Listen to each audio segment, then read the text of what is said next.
ये कहानी एक छोटे से गांव के द्वाब नंबर वार्ड की है, जहां एक अजीब और डरावना प्रेम किस्सा हर किसी की जुबान पर था। गांव में एक युवा लड़की जिसका नाम शिल्पा था, बेहद खूबसूरत और सरल स्वभाव की थी। उसकी मुलाकात गांव के एक युवक अर्जुन से हुई। दोनों के बीच प्रेम की शुरुआत हुई, लेकिन उनका प्यार छिपा नहीं रहा और धीरे धीरे गांव में इस प्रेम कहानी की चर्चा होने लगी।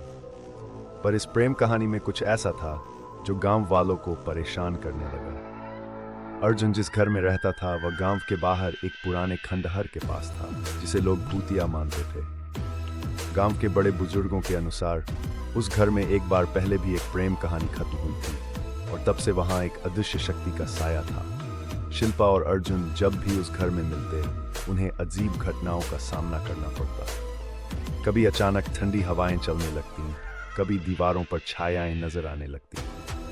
दोनों ने शुरू में इन घटनाओं को नजरअंदाज किया, लेकिन धीरे धीरे ये घटनाएं खतरनाक रूप लेने लगी। एक दिन शिल्पा गांव से गायब हो गई। अर्जुन ने उसे हर जगह ढूंढा, पर उसका कोई पता नहीं चला।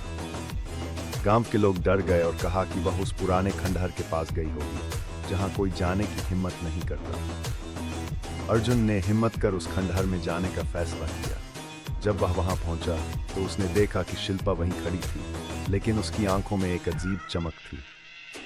जैसे ही अर्जुन ने उसे छूने की कोशिश की, वह हवा में गायब हो गई। अर्जुन को समझ में आया कि शिल्पा अब इस दुनिया में नहीं है और उसके साथ कुछ अनहोनी हो चुकी है। गांव के लोगों का कहना था कि उस खंडहर में एक पुरानी आत्मा रहती है, जो प्यार करने वालों से नफरत करती है और उनका अंत कर देती है। अर्जुन इस घटना के बाद गांव छोड़कर चला गया, लेकिन गांव के द्वाब नंबर वार्ड की ये प्रेम कहानी आज भी लोगों को डराती है।